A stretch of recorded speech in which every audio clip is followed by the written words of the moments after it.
नित्यामत्यल्पभूतजनकृतोद्धत्यभूत्याजकाय कर्त्रे धर्त्रे सहर्त्रे अयं खहरये मुत्रहर्त्रे नमस्ते तस्मै कस्मैचिदस्मन्मनसि कृतकथा विस्मृतौ स्मारकाय तपो विद्याविरक्त्यादि सद्गुणौघाकरानहं वादिराजगुरून् वन्दे हयग्रीवपदाश्रयान् गुरुवादित्मान्तरवये वैष्णवेन्दीवरेन्दवे श्रीराघवेन्द्रगुरवे नमोऽत्यन्तदयालवे तपस्वाध्याय शुश्रूषा कृष्णविद्यारतं मुनिं विश्वेशमिष्टदं वन्दे परिव्राट्यप्रवर्तिनं श्रीगुरुभ्यो नमः।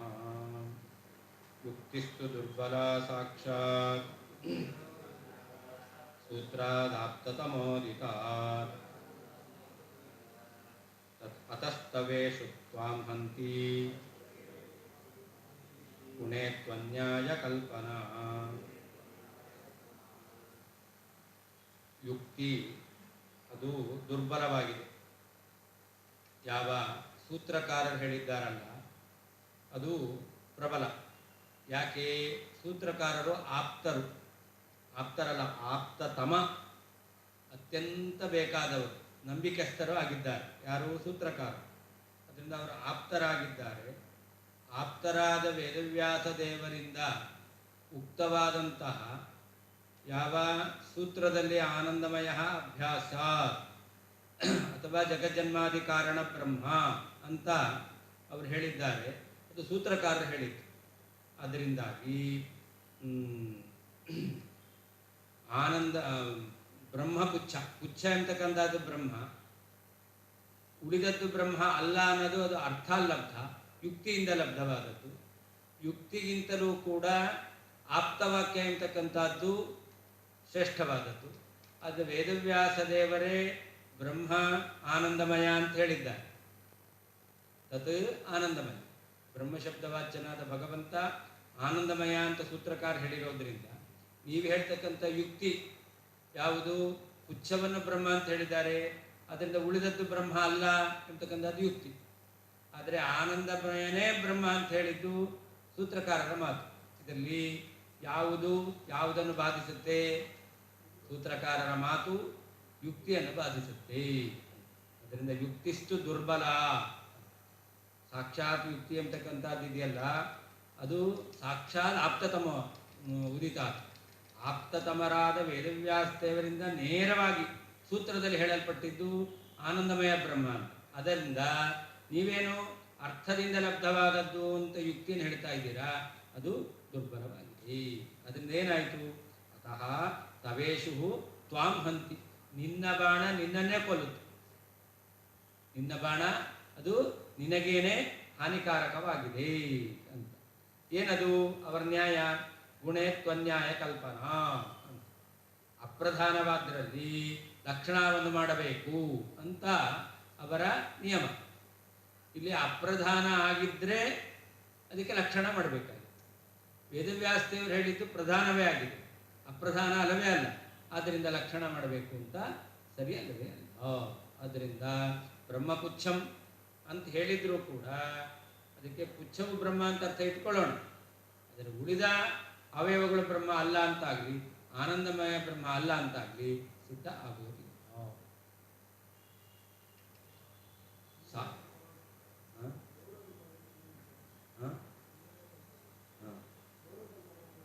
ಗುಣೇತು ಅನ್ಯಾಯ ಕಲ್ಪನಾ. ಗುಣ ಅಂತಂದರೆ ಪ್ರಧಾನ ಗುಣ, ಗೌಣ ಅಂತ ಹೇಳ್ತೇವೆ, ಅಪ್ರಧಾನ ಅಂತ.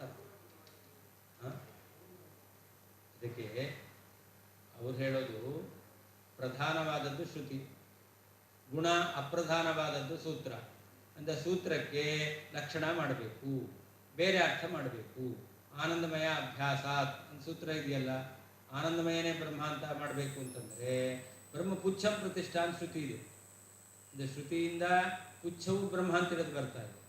ಅಂದರೆ ಸೂತ್ರಕಾರ ಹೇಳಿರ್ತಕ್ಕಂಥ ಅರ್ಥ ಸರಿಯಲ್ಲ ಅಂತ ಅವರು ಅನ್ಯಾಯ ಕಲ್ಪನೆ, ಅದಕ್ಕೆ ಬೇರೆ ಅರ್ಥವನ್ನು ಮಾಡಬೇಕು ಅಂತ ಅವ್ರು ಹೇಳ್ತಾರೆ. ಆದರೆ ಅದು ಸರಿಯಲ್ಲ. ಸಾಕ್ಷಾತ್ ಮುಖ್ಯವಾಗಿ ಆಪ್ತತಮೋದಿತಾತ್ ಅತ್ಯಂತ ಆಪ್ತರಾದ ವೇದವ್ಯಾಸದೇವರಿಂದ ಹೇಳಲ್ಪಟ್ಟಂತಹ ಸೂತ್ರಾತ್ ಸೂತ್ರಕ್ಕಿಂತಲೂ ಯುಕ್ತಿಸ್ತು ಯುಕ್ತಿಯಾದರೂ ದುರ್ಬಲವಾಗಿದೆ. ಅತಃ ಆದ್ದರಿಂದ ಗುಣೇ ಅಪ್ರಧಾನವಾದ್ದರಲ್ಲಿ ಅನ್ಯಾಯ ಕಲ್ಪನಾ ಲಕ್ಷಣವನ್ನು ಮಾಡಬೇಕು ಎಂತಕ್ಕಂತಹ ತವ ಇಶುಹು ನಿನ್ನ ಬಾಣವು ತ್ವಾಂ ನಿನ್ನನ್ನೇ ಹಂತಿ ನಾಶ ಮಾಡುತ್ತದೆ. ಸಾಕ್ಷಾತ್ ಮುಖ್ಯವಾಗಿ ಆಪ್ತತಮೋದಿತಾತ್ ಅತ್ಯಂತ ಆಪ್ತರಾದ ವೇದವ್ಯಾಸದೇವರಿಂದ ಹೇಳಲ್ಪಟ್ಟ ಸೂತ್ರಾತ್ ಸೂತ್ರಕ್ಕಿಂತ ಯುಕ್ತಿಸ್ತು ಯುಕ್ತಿಯಾದರೂ ದುರ್ಬಲವಾಗಿದೆ. ಅತಃ ಆದ್ದರಿಂದ ಗುಣೇ ಅಪ್ರಧಾನವಾದ್ದರಲ್ಲಿ ಅನ್ಯಾಯ ಕಲ್ಪನಾ ಲಕ್ಷಣ ಮಾಡಬೇಕು ಎಂಬತಕ್ಕಂತಹ ತವ ಇಶುಹು ನಿನ್ನ ಬಾಣವು ತ್ವಾಂ ನಿನ್ನನ್ನು ಹಂತಿ ನಾಶ ಮಾಡುತ್ತದೆ. ನಾನು ಯುಕ್ತಿಬಲಾದ ಆಗತಮಪಿ ಪ್ರಮೇಯಂ ಕುತಃ ನಾಂಗೀಕ್ರಿಯತೆ ಇತ್ಯತಃ. ಸರಿ, ಯುಕ್ತಿಯಿಂದಲೇ ಸಿದ್ಧವಾದದ್ದನ್ನಾದರೂ ಯಾಕೆ ಸ್ವೀಕಾರ ಮಾಡಬಾರ್ದು? ಯಾವುದು? ಬ್ರಹ್ಮಪುಚ್ಛಂ ಪ್ರತಿಷ್ಠಾ ಅನ್ನೋದು ಶ್ರುತಿವಾಕ್ಯ. ಶ್ರುತಿ ಏನು ಹೇಳ್ತಾ ಇದೆ? ಪುಚ್ಛವು ಬ್ರಹ್ಮ ಅಂತ. ಇಲ್ಲಿ ಯುಕ್ತಿಯಿಂದ ಏನು ಸಿದ್ಧ ಆಯಿತು? ಪುಚ್ಛವನ್ನು ಬ್ರಹ್ಮ ಅಂತ ಹೇಳಿದ್ರಿಂದ ಉಳಿದಿದ್ದು ಬ್ರಹ್ಮ ಅಲ್ಲ ಅಂತ. ಇದು ಯುಕ್ತಿಯಿಂದ ಸಿದ್ಧವಾದದ್ದು. ಅಂದರೆ ಯುಕ್ತಿಯಿಂದಲಾದರೂ ಸಿದ್ಧವಾಗಿದೆಯಲ್ಲ, ಪುಚ್ಛ ಭಿನ್ನವಾದದ್ದು ಬ್ರಹ್ಮ ಅಲ್ಲ ಅಂತ ಅದನ್ನು ಒಪ್ಪಬಹುದಲ್ಲ. ಯುಕ್ತಿಯಿಂದ ಸಿದ್ಧವಾದ ಅರ್ಥವನ್ನು ಯಾಕೆ ಒಪ್ಪಬಾರದು ಅಂತ ಪ್ರಶ್ನೆ ಬಂದರೆ ಅದಕ್ಕೆ ಉತ್ತರ ಕೊಡ್ತಾ ಇದ್ದಾರೆ. ಯುಕ್ತಿ ಬಲಾದ ಆಗತಮಪಿ ಪ್ರಮೇಯಂ ಕುತಃ ಅಂಗೀಕ್ರಿಯತೆ. ಯುಕ್ತಿಯಿಂದಲಾದರೂ ಸಿದ್ಧವಾದಂತಹ ವಿಷಯವನ್ನು ಯಾಕೆ ಒಪ್ಪೋದಿಲ್ಲ ಅಂತಂದರೆ ಅದಕ್ಕೆ ಕಾರಣವನ್ನು ಹೇಳ್ತಾ ಇದ್ದಾರೆ. ಯುಕ್ತಿಸ್ತು ದುರ್ಬಲ. ಪ್ರಬಲ ಪ್ರಮಾಣ ವಿರೋಧೇನ ಯುಕ್ತಿರೇವ ಆಭಾಸಿ ಕರ್ತವ್ಯ. ಪ್ರಬಲ ಪ್ರಮಾಣ ವಿರೋಧ ಬರ್ತಾ ಇದೆ, ಆದ್ದರಿಂದ ಯುಕ್ತಿ ಎಂಬತಕ್ಕಂಥದ್ದು ಆಭಾಸ, ಅದು ಪ್ರಮಾಣ ಅಲ್ಲ ಅಂತ ಹೇಳಬೇಕು. ಶ್ಲೋಕರೂಪಶ್ರುತೌ ಶ್ರವಣಾತ್ ಅತ್ರ ಏಕಸ್ಯೈವ ಶ್ರವಣಂ ಇತಿ ವಕ್ತುಂ ಶಕ್ಯತ್ವಾದಿತಿ ಭಾವಃ. ಅಲ್ಲಿ ತದಪ್ಯೇಷ ಶ್ಲೋಕೋ ಭವತಿ ಅಂತ ಶ್ರುತಿ. ಆ ಶ್ಲೋಕರೂಪ ಶ್ರುತಿಯಲ್ಲಿ ಏನು ಹೇಳಿದ್ದಾರೆ ಅಂತಂದರೆ ಅಸನ್ನೇವ ಸ ಭವತಿ ಅಸದ್ ಬ್ರಹ್ಮೇತಿ ವೇದಚೇ ಎಂಬುದಾಗಿ ಅಲ್ಲಿ ಆ ಶ್ಲೋಕದಲ್ಲಿ ಬ್ರಹ್ಮನನ್ನು ಇಲ್ಲ ಅಂತ ತಿಳಿಬಾರದು, ಬ್ರಹ್ಮನನ್ನು ಆನಂದಮಯನ ಅಲ್ಲ ಅಂತ ತಿಳಿಬಾರದು ಅಂತ ಹೇಳಿದ್ದಾರೆ. ಅದರಿಂದಾಗಿ ಶ್ಲೋಕರೂಪ ಶ್ರುತೌ ಶ್ರವಣ ಅತ್ರ ಏಕಸ್ಯೈವ ಶ್ರವಣಂ ಇತಿ ವಕ್ತುಂ ಶಕ್ಯತ್ವಾಚ್ಚ. ಅಲ್ಲಿ ಎರಡು ಬಾರಿ ಬ್ರಹ್ಮಶಬ್ದ ಇದೆ, ಇಲ್ಲಿ ಒಂದೇ ಇರ್ತಕ್ಕಂಥದ್ದು. ಅಂದರೆ ಒಂದು ಎರಡರಿಗಿಂತ ಬಾಧಿತವಾಗುತ್ತೆ ಅಂತಲೇ ಹೇಳಬೇಕು. ಅತಃ ಯುಕ್ತೇ ದುರ್ಬಲತ್ವ. ಬ್ರಹ್ಮಪುಚ್ಛಂ ಪ್ರತಿಷ್ಠಾ ಅಂತ ಬ್ರಹ್ಮಶಬ್ದ ಒಂದೇ ಇರೋದು, ಇಲ್ಲಿ ಒಂದು ಬಾರಿ ಹೇಳಿದ್ದಾರೆ. ಅದನ್ನು ಇಟ್ಕೊಂಡು ನೀವು ಯುಕ್ತಿಯನ್ನು ಹೇಳೋದು, ಉಳಿದದ್ದು ಯಾವುದು ಬ್ರಹ್ಮ ಅಲ್ಲ. ಆದ್ದರಿಂದ ಯುಕ್ತಿ ಅಂತಕ್ಕಂಥದ್ದು ದುರ್ಬಲವಾಗಿದೆ.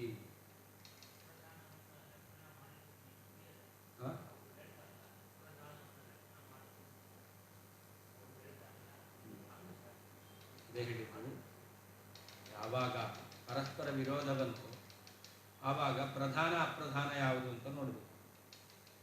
ಸೂತ್ರಕ್ಕೂ ಶ್ರುತಿಗೂ ವಿರೋಧ ಬಂತು. ಇದರಲ್ಲಿ ಪ್ರಧಾನ ಯಾವುದು ಅಪ್ರಧಾನ ಯಾವುದು? ಶ್ರುತಿ ಪ್ರಧಾನ, ಸೂತ್ರ ಅಪ್ರಧಾನ. ಅದನ್ನ ಅಪ್ರಧಾನ ಸೂತ್ರಕ್ಕೆ ಬೇರೆ ಅರ್ಥ ಮಾಡಬೇಕು, ಅದು ಸರಿಯಾದ. ಅದೇ ಮುಂದಿನ ವಾಕ್ಯ. ಗುಣೇ ಅದಕ್ಕೆ ಅಪ್ರಧಾನೇ ಅಂತ ಅರ್ಥ. ಗುಣೆ ಅನ್ನೋದಕ್ಕೆ ಏನರ್ಥ? ಅಮುಖ್ಯವಾದದ್ದು. ಅದರಲ್ಲಿ ಅನ್ಯಾಯ ಕಲ್ಪನಾ ಅಂದರೆ ಏನರ್ಥ? ಅಪ್ರಾಮಾಣ್ಯ ಕಲ್ಪನಾ. ಅದನ್ನು ಅಪ್ರಮಾಣ ಅಂತ ಹೇಳ್ಬೋದು. ಅನ್ಯಾಯ ಕಲ್ಪನಾ ಅಂತಂದರೆ ಹೇಳಿದ್ದನ್ನು ಒಪ್ಪಬೇಕು ಅಂತಿಲ್ಲ, ಅಪ್ರಮಾಣ ಅಂತ ಹೇಳ್ಬೋದು. ಇತಿ ತವ ಇಶುಹು, ಇದು ನಿನ್ನ ಬಾಣ, ಅದು ತ್ವಾಂ ಹಂತಿ, ಅದೇ ನಿನ್ನನ್ನು ಕೊಲ್ಲುತ್ತೆ. ಮಾಯಾವಾದಿ ಶ್ರುತೇ ಪ್ರಬಲತ್ವಾತ್ ಸೂತ್ರಸ್ಯ ಚ ಪುಂವಾಕ್ಯತೆಯ ದುರ್ಬಲತ್ವಾತ್ ಶ್ರುತಿ ವಿರೋಧೆ ಸೂತ್ರಮೇವ ಹೇಯಂ ಇತ್ಯತ್ರ ಗುಣೇತು ಅನ್ಯಾಯಕಲ್ಪನಾ ಇತಿ ನ್ಯಾಯಂ ಪ್ರಮಾಣೀಕೃತವಾನ್.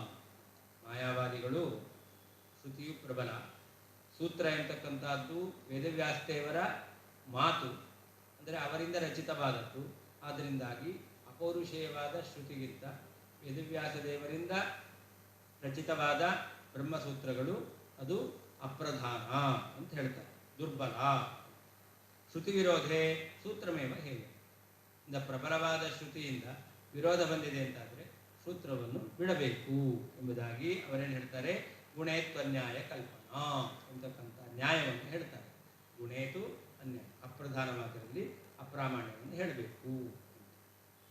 ಅದುನಾ ದುರ್ಬಲ ಯುಕ್ತಿ ಬಲಾತ್ ಆಪ್ತತಮ ವಾಕ್ಯತ್ವೇನ ಅತಿ ಪ್ರಬಲ ಸೂತ್ರ ದೂಷಣೆ ಪ್ರಯತಮಾನಸ್ಯ ಸ್ವಸ್ಯ ಸ್ವೋಕ್ತನ್ಯಾಯೇವ ಸ್ವಘಾತಕಃ ಭವತಿ ಅಭೂತ್ ಇತಿ ಭಾವಃ. ಈಗ ದುರ್ಬಲವಾದ ಯುಕ್ತಿಯನ್ನು ಇಟ್ಕೊಂಡು ಆಪ್ತತಮರಾದಂತಹ ವೇದವ್ಯಾಸದೇವರ ವಾಕ್ಯಕ್ಕೆ ನೀವು ದೋಷವನ್ನು ಹೇಳ್ತಾ ಇದ್ದೀರಿ. ಯುಕ್ತಿ ದುರ್ಬಲ ಯುಕ್ತಿ ಬಲಾತ್ ಆಪ್ತತಮ ವಾಕ್ಯತ್ವೇನ ಅತಿ ಪ್ರಬಲ ಸೂತ್ರ ದೂಷಣ. ಆಪ್ತತಮ ವೇದವ್ಯಾಸದೇವರು ಅವರಿಂದ ಉಕ್ತವಾದದ್ದು ಸೂತ್ರ, ಆದ್ದರಿಂದ ಸೂತ್ರ ಏನಾಯಿತು, ಅತ್ಯಂತ ಪ್ರಬಲವಾಯಿತು. ಆದರೆ ದುರ್ಬಲವಾದಂತಹ ಯುಕ್ತಿಯಿಂದ ಪ್ರಬಲವಾದಂತಹ ಸೂತ್ರಕ್ಕೆ ನೀವು ಏನಾದರೂ ಅಪ್ರಾಮಾಣ್ಯವನ್ನು ಹೇಳ್ತೀರಾ ಅಂತಾದರೆ ನಿಮ್ಮ ನ್ಯಾಯಕ್ಕೆ ವಿರೋಧ. ಗುಣೇತ್ವ ನ್ಯಾಯ ಕಲ್ಯಾಣ. ಇಲ್ಲಿ ಗುಣ ಯಾವುದು? ಯುಕ್ತಿ. ಅದಕ್ಕೆ ನೀವು ಅಪ್ರಾಮಾಣ್ಯ ಹೇಳಿಲ್ಲ. ಆ ಯುಕ್ತಿಯಿಂದ ಬಾಧಿತವಾಗುತ್ತೆ ಅಂತ ಸೂತ್ರಕ್ಕೇನೆ ನೀವು ಅಪ್ರಾಮಾಣ್ಯವನ್ನು ಹೇಳ್ತಾ ಇದ್ದೀರಿ. ಆವಾಗ ಗುಣೇತ್ವ ನ್ಯಾಯ ಕಲ್ಪನೆ ಅಂತಕ್ಕಂತಹ ನಿಮ್ಮ ಯುಕ್ತಿ ಅದು ನಿಮ್ಮನ್ನೇ ಪಡೆಯುತ್ತೆ.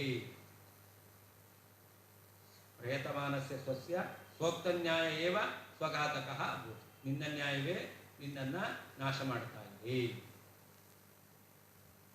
ಯದೇಕತ್ರ ವಿನಿರ್ಣೀತಃ ಶಾಸ್ತ್ರಾರ್ಥೋಖ್ಯಪರತ್ರ ಚ ಇತ್ಯಾಹುರಾರ್ಯಾಸ್ತರ್ಥಃ ಸ್ವಾರ್ಥಂ ವ್ಯಭಿಚರೇದಪಿ. ಒಂದು ಕಡೆಯಲ್ಲಿ ನಿರ್ಣಯಿಸಲ್ಪಟ್ಟಂತಹ ಶಾಸ್ತ್ರಾರ್ಥ ಅದು ಇನ್ನೊಂದು ಕಡೆಯಲ್ಲಿ ಅನ್ವಯ ಆಗುತ್ತೆ.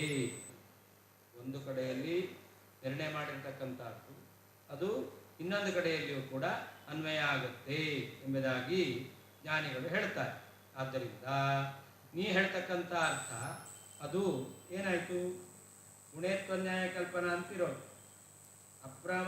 ಅಪ್ರಧಾನವಾದರಲ್ಲಿ ನಾವು ಅಪ್ರಾಮಾಣ್ಯವನ್ನು ಹೇಳಬೇಕು ಅಂದಿದ್ದು ಒಂದು ಕಡೆ ನಿರ್ಣಯ ಆಗಿದೆ.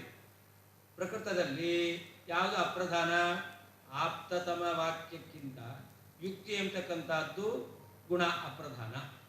ಆದ್ದರಿಂದಾಗಿ ಅದಕ್ಕೇನೆ ಏನು ಹೇಳಬೇಕು? ಅಪ್ರಾಮಾಣ್ಯವನ್ನು ಹೇಳಬೇಕು.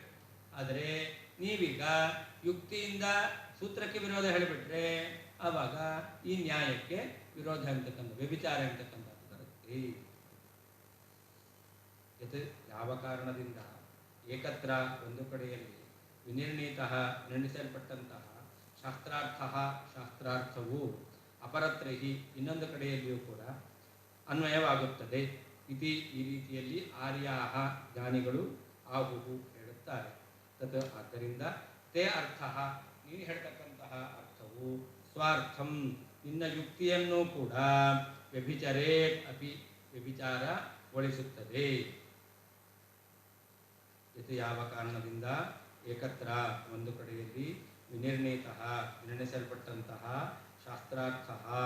ಶಾಸ್ತ್ರಾರ್ಥವು ಅಪರತ್ರಹಿ ಇನ್ನೊಂದು ಕಡೆಯಲ್ಲಿಯೂ ಅನ್ವಯವಾಗುತ್ತದೆ. ಇತಿ ಈ ರೀತಿಯಲ್ಲಿ ಆರ್ಯಾಹ ಜ್ಞಾನಿಗಳು ಆಹುಹು ಹೇಳುತ್ತಾರೋ ತತ್ ಆದ್ದರಿಂದ ತೇ ಅರ್ಥ ನೀನು ಹೇಳುವಂಥ ಅರ್ಥವು ಸ್ವಾರ್ಥಂ ನಿನ್ನ ಯುಕ್ತಿಯನ್ನು ಕೂಡ ವ್ಯಭಿಚರೇದಪಿ ವ್ಯಭಿಚಾರಗೊಳಿಸುತ್ತದೆ. ಯುಕ್ತ್ಯಂತರಂಚಾಹ ಇನ್ನೊಂದು ಯುಕ್ತಿಯನ್ನು ಹೇಳ್ತಾ ಇದ್ದಾರೆ. ಯದಿ ಯಸ್ಮಾತ್ ಯದ್ ಏಕತ್ರ ಯತ್ ಅಂದರೆ ಯಸ್ಮಾತ್ ಅಂತ ಅರ್ಥ. ಏಕತ್ರ ನಿರ್ಣೀತಃ ಶಾಸ್ತ್ರಾರ್ಥಃ ಅಪರತ್ರಾಪೀತಿ ನ್ಯಾಯಬಲೇನ. ಒಂದು ಕಡೆಯಲ್ಲೇ ನಿರ್ಣಯ ಮಾಡಿದ್ದಾರೆ. ಏನು ನಿರ್ಣಯ ಮಾಡಿದ್ದಾರೆ ಅಲ್ಲಿ ಹೇಳಿದ್ದಾರೆ ಅನೇಕ ಕಡೆಯಲ್ಲಿ. ಏನಂತ? ದುಗ್ಧಾಧ್ಯಾಯತನಂ ಸ್ವಶಬ್ದಾತ್. ದುಗ್ಧಾಧ್ಯಾಶ್ರಯ ಯಾರು? ಸ್ವಶಬ್ದಾತ್. ಬ್ರಹ್ಮಶಬ್ದ ಇರೋದರಿಂದ ಹಾಗಾದ್ರೆ ಎಲ್ಲಿ ಬ್ರಹ್ಮಶಬ್ದದಿಂದ ಏನಾದರೂ ವಿಷಯವನ್ನು ಹೇಳಿದ್ದಾರೋ ಆ ವಿಷಯವನ್ನು ಯಾರಲ್ಲಿ ಸಮನ್ವಯ ಮಾಡಬೇಕು?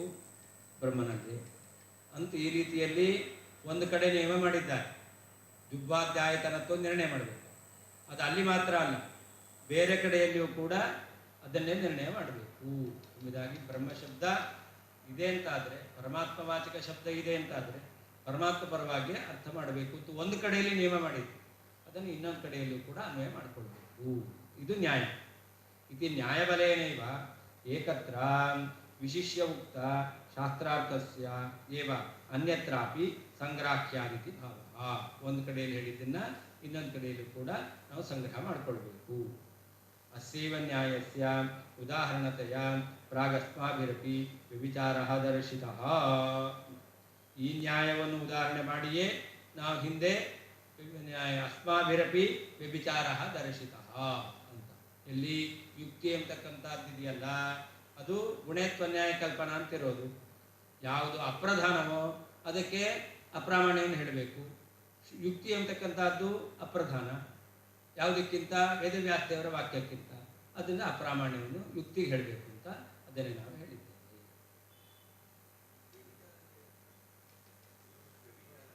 ವ್ಯಭಿಚಾರ ಅಂತಂದರೆ ನಿಯಮಕ್ಕೆ ಭಂಗ. ಈಗ ಎಲ್ಲಿ ಎಲ್ಲಿ ಧೂಮ ಇರುತ್ತೋ ಅಲ್ಲಲ್ಲಿ ಬೆಂಕಿ ಇರುತ್ತೆ, ಇದು ಸರಿ. ಎಲ್ಲೆಲ್ಲಿ ಬೆಂಕಿ ಇರುತ್ತೋ ಅಲ್ಲಲ್ಲಿ ಧೂಮ ಇರುತ್ತೆ, ಇದಕ್ಕೆ ವ್ಯಭಿಚಾರ. ಈ ನಿಯಮಕ್ಕೆ ಭಂಗ ಇದೆ. ಎಲ್ಲೆಲ್ಲಿ ಹೊಗೆ ಇರುತ್ತೋ ಅಲ್ಲಲ್ಲಿ, ಎಲ್ಲೆಲ್ಲಿ ಬೆಂಕಿ ಇರುತ್ತೋ ಅಲ್ಲಲ್ಲಿ ಹೊಗೆ ಇರುತ್ತೆ, ನಿಯಮ ಇಲ್ಲ, ವ್ಯಭಿಚಾರ ಇದೆ. ಯಾಕೆ ಎಲ್ಲೆಲ್ಲಿ ಬೆಂಕಿ ಇರುತ್ತೆ? ಅಯೋಗೋಲಕದಲ್ಲಿ ಕಾದ ಕಬ್ಬಿಣದಲ್ಲಿ ಏನಿದೆ? ಬೆಂಕಿ ಇದೆ. ಏನಿಲ್ಲ?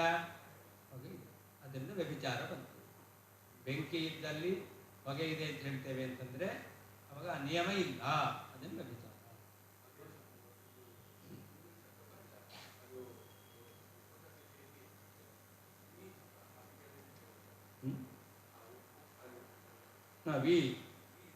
ಅಭಿಚಾರ, ವ್ಯಭಿಚಾರ. ಲೋಕದಲ್ಲಿ ವ್ಯಭಿಚಾರ ಅಂದ್ರೇನು? ಒಬ್ಬ ಹೆಣ್ಮಗಳು ವ್ಯಭಿಚಾರ, ವ್ಯಭಿಚಾರಿಣಿ. ಒಬ್ಬ ಪುರುಷ ವ್ಯಭಿಚಾರಿ ಅಂದ್ರೆ ಏನರ್ಥ?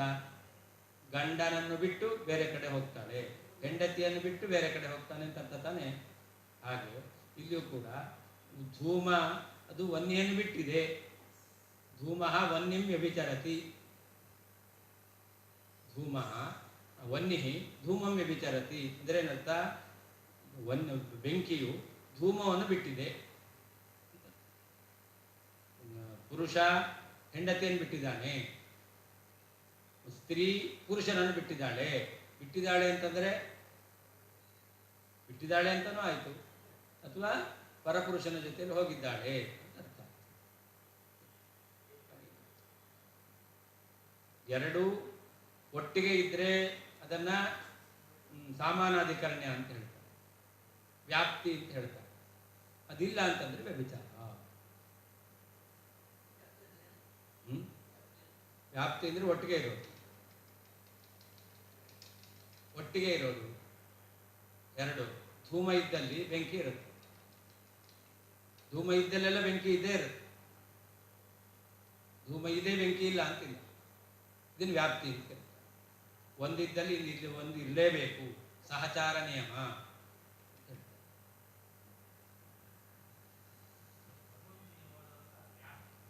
ಅದು ಬೇರೆ, ಆ ವ್ಯಾಪ್ತಿ ಬೇರೆ, ಈ ವ್ಯಾಪ್ತಿ ಬೇರೆ. ಭಗವಂತ ವ್ಯಾಪ್ತ, ಅವನಲ್ಲಿ ವ್ಯಾಪ್ತಿ ಇದೆ.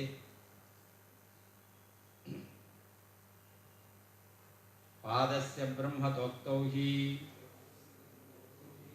ಸರ್ವಸ್ಯ ಬ್ರಹ್ಮತಾ ಬಲಾತ್ ಯತೋ ಭವೇತ್ ತತಸ್ತೇರ್ಥಃ ಪ್ರಬಲಾರ್ಥಃ ತೋ ಭವೇತ್. ಪಾದವು ಬ್ರಹ್ಮ ಅಂತ ಹೇಳಿದ್ರಿಂದ ಇಡೀ ಅವಯವ ಬ್ರಹ್ಮ ಅಂತ ಹೇಳಿದಂತೆ ಆಯಿತು. ಈ ವ್ಯಕ್ತಿಯ ಮಾತು ತುಂಬ ಕೆಟ್ಟದು ಅಂದರೆ ಏನರ್ಥ? ವ್ಯಕ್ತಿಯ ಕೆಟ್ಟದು. ನಾವು ಹೇಳಿದ್ದೇನೆ, ವ್ಯಕ್ತಿ ಮಾತು ಕೆಟ್ಟದು. ವ್ಯಕ್ತಿ ಮಾತು ಕೆಟ್ಟದು ಅಂತ ಹೇಳಿದ್ರಿಂದ ನೀವೇನು ಹೇಳ್ತೀರಾ? ವ್ಯಕ್ತಿ ಪೂರ್ಣ ಕೆಟ್ಟವನು. ಒಂದು ತಂತಿ ಇದೆ, ಇಲ್ಲಿ ಕರೆಂಟ್ ಹೊಡಿತಾ ಇದೆ, ಪೂರೇ ತನ್ನ ಕರೆಂಟ್ ಹೊಡೆಯುತ್ತೆ ಅಂತ ಅರ್ಥ ತಾನೆ. ಹಾಗೆ ಒಂದು ಭಾಗ ಕೇಳಿದ್ರೆ ಉಳಿದ ಭಾಗ ಕೇಳದಿದ್ರೂ ಕೂಡ ತಾನಾಗಿ ಸಿದ್ಧವಾಗುತ್ತೆ. ಪಾದಸ್ಯ ಬ್ರಹ್ಮತೋಕ್ತೌ ಹಿ ಸರ್ವಸ್ಯ ಬ್ರಹ್ಮತ ಫಲಾತ್ ಯುಕ್ತಿಬಲದಿಂದ ಉಳಿದಿದ್ದೆಲ್ಲವೂ ಕೂಡ ಬ್ರಹ್ಮ ಅಂತಲೇ ಪಾದಕ್ಕೆ ಬ್ರಹ್ಮತ್ವವನ್ನು ಹೇಳಿದ್ರಿಂದ ಉಳಿದೆಲ್ಲ ಅವಯವಗಳು ಕೂಡ ಏನಾಗುತ್ತೆ ಬ್ರಹ್ಮ ಅಂತಲೇ ಆಗುತ್ತೆ. ನನ್ನ ಕಾಲು ಅದು ಪಾಂಚಭೌತಿಕ ಅಂತ ಹೇಳಿದರೆ ನನ್ನ ಶರೀರ ಏನಾಗುತ್ತೆ ಪಾಂಚಭೌತಿಕ ಅಂತಲೇ ಆಗುತ್ತೆ. ಅಂದರೆ ಪಾದಕ್ಕೆ ಮಾತ್ರ ಪಾಂಚಭೌತಿಕ ಅಂತ ಹೇಳಿದ್ದು, ಉಳಿದಕ್ಕೆ ಅವಯವಕ್ಕೆ ಹೇಳಿಲ್ಲ. ಆದ್ದರಿಂದ ಇದೆಲ್ಲ ಜ್ಞಾನಾನಂದ ರೂಪ ಹೇಳ್ತೀರಾ? ನಾನು ಹೇಳಿದ್ದಿಷ್ಟೇ, ನನ್ನ ಪಾದ ಪಾಂಚಭೌತಿಕ ಅಂತ ಹೇಳಿದೆ. ಅವಾಗ ನೀವೇನು ಅರ್ಥ ಮಾಡಬೇಕು? ಓಹೋ, ಪಾದ ಮಾತ್ರ ಪಾಂಚಭೌತಿಕ, ಉಳಿದಿದ್ದೆಲ್ಲ ಜ್ಞಾನಾನಂದಾತ್ಮಕ ಅಂತ ಹೇಳ್ತೀರಾ? ಇಲ್ಲ. ಹಾಗಾದರೆ ಪಾದವನ್ನು ಪಾಂಚಭೌತಿಕ ಅಂತ ಹೇಳಿದ್ರಿಂದ ಉಳಿದೆಲ್ಲ ಅವಯವ ಪಾಂಚಭೌತಿಕ ಅಂತ ಇದ್ದಾವೆ. ಹಾಗೆ ಪರಮಾತ್ಮನ ಪಾದವನ್ನು ಬ್ರಹ್ಮ ಅಂತ ಹೇಳಿದ್ರಿಂದ ಉಳಿದ ಅವಯವಗಳು ಕೂಡ ಬ್ರಹ್ಮ ಅಂತ ಯುಕ್ತಿಯಿಂದಲೇ ಸಿದ್ಧವಾಗುತ್ತೆ. ಆದ್ದರಿಂದ ನೀನು ಹೇಳ್ತಕ್ಕಂತಹ ಏನು ಪುಚ್ಛ ಮಾತ್ರ ಬ್ರಹ್ಮ ಆದರೆ ಉಳಿದ ಅವಯವಗಳು ಬ್ರಹ್ಮ ಅಲ್ಲ ಅಂತ ಅವನು ಹೇಳಿದ. ಪುಚ್ಛವನ್ನು ಬ್ರಹ್ಮ ಅಂತ ಶ್ರುತಿ ಹೇಳಿದೆ, ಉಳಿದ ಅವಯವಗಳು ಬ್ರಹ್ಮ ಅಲ್ಲ ಅಂತ ಹೇಳಿದೆ. ಈ ರೀತಿಯಾದಂತಹ ನೀನು ಹೇಳ್ತಕ್ಕಂಥ ಅರ್ಥ ಇದೆಯಲ್ಲ, ಅದು ಪ್ರಬಲಾರ್ಥ ಹತಃ. ನಾವು ಹೇಳುವಂತಹ ಒಂದು ಅವಯವ ಅದು ಬ್ರಹ್ಮ ಒಂದು ಗುಣವನ್ನು ಹೊಂದಿದೆ ಅಂತ ಆದರೆ ಅವಾಗ ಅದರ ಎಲ್ಲ ಅವಯವಗಳು ಕೂಡ ಅದೇ ಆಗಿದೆ ಎಂತಕ್ಕಂತಹ ಈ ಒಂದು ನ್ಯಾಯ ಇದೆ. ಅದರಿಂದ ಅದು ಬಾಧಿತವಾಗುತ್ತೆ, ವಿರುದ್ಧವಾಗುತ್ತೆ.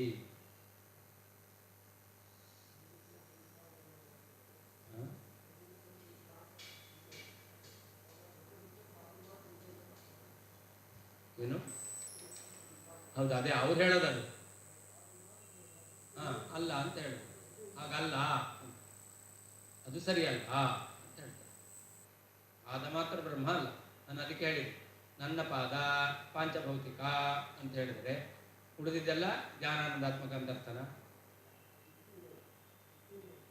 ಅದೇ ಯುಕ್ತಿಯಿಂದಲೇ ಉಳಿದಿದ್ದು ಕೂಡ ನಿಮ್ಗೇನು ಸಿದ್ಧ ಆಗುತ್ತೆ?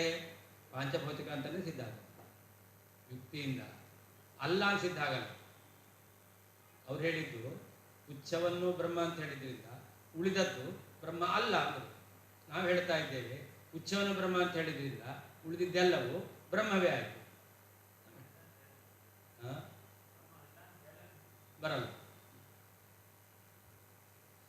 ಯತಃ ಯಾವ ಕಾರಣದಿಂದ ಪಾದಕ್ಕೆ ಬ್ರಹ್ಮತ್ವೋಕ್ತೌ ಹಿ ಬ್ರಹ್ಮತ್ವವನ್ನು ಹೇಳಿದೆ ಅಂತಾದರೆ ಬಲಾತ್ ಯುಕ್ತಿ ಬಲದಿಂದ ಸರ್ವಸ್ಯ ಎಲ್ಲ ಶರೀರಕ್ಕೂ ಬ್ರಹ್ಮತ್ವವು ಭವೇತ್ ಬರುತ್ತದೆ.